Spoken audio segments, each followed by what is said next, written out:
I think the reason that women and children in particular ended up being increasingly housed in that kind of accommodation, frankly, is because we got rid of all the feminists from any organization, from any government think tank policy group that might affect policy.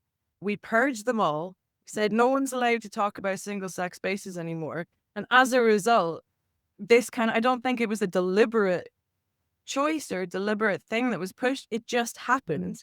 And the people that would have usually been there to call attention to it and to say, no, hang on, this is a problem, just weren't there. You shouldn't assume that someone's a man or a woman.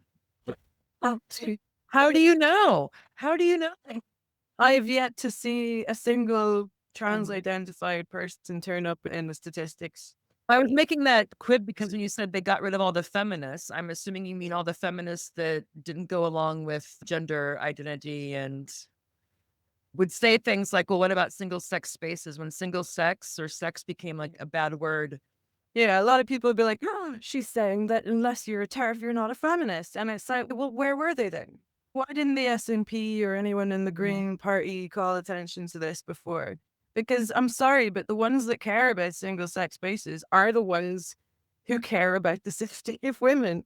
And the ones that don't and that kept their mouths shut or stuck the boot in when feminists were having these arguments, they're not the ones that are going to put their necks out to try to defend these women and to make the changes, especially when there's huge amounts of money, changing hands and very powerful people who seem to be in a position where they want to continue to ignore the situation or who are making money out of this situation. Yeah.